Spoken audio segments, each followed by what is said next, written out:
Congress party ने अपने कार्यकाल में बूथ कैप्चरिंग में विश्वास रखती थी।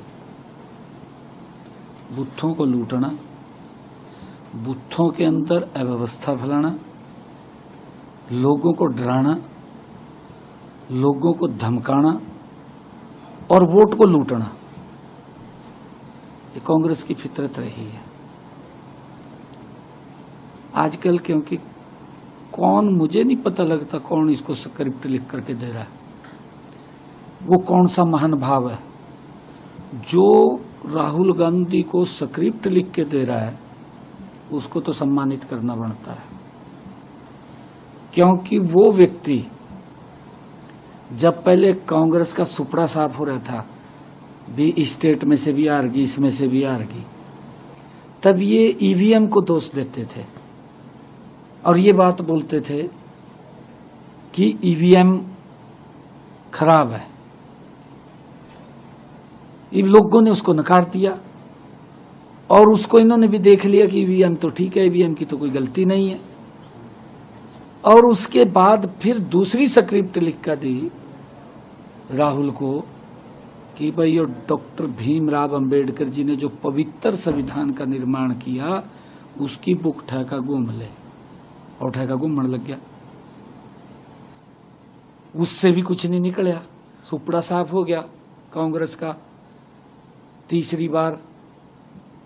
अब जब वो भी नहीं चला इसका कि ईवीएम खराब है, उसको भी देश के लोगों ने नकार दिया, फिर उसकी भी हवा निकल गई जो पवित्र संविधान की बुक लेकर के निकला कि अगर मोदी तीसरी बार आ गया कि संविधान को खतरा हो जाएगा, उसकी भी हवा निकाल दी।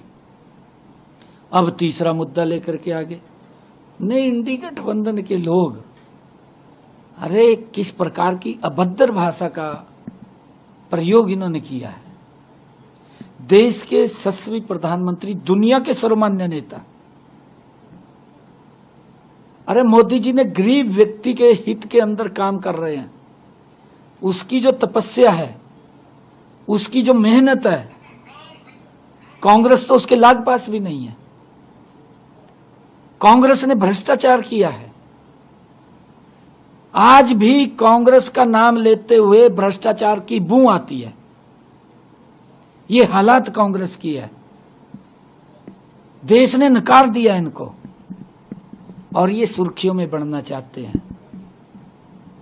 बिहार वो पवित्र भूमि है,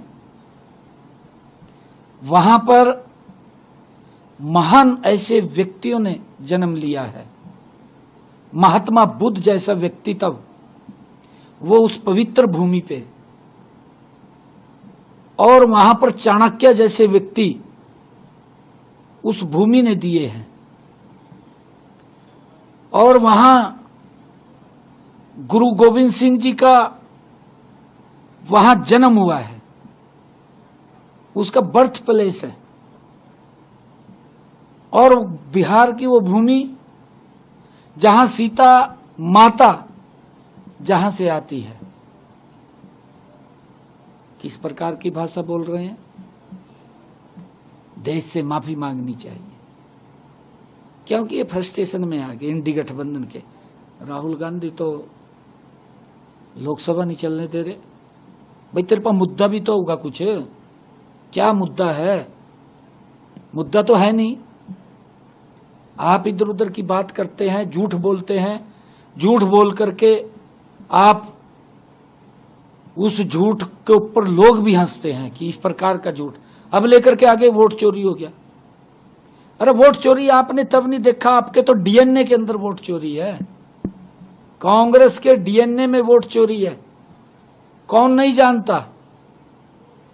जब सरदार वल्लभ भाई पटेल को 14 वोटें मिलती हैं और जवाहरलाल नेहरू को सिर्फ 1 वोट मिलती है, 1 वोट वाला जीत जाता है, तो ये वोट चोरी है।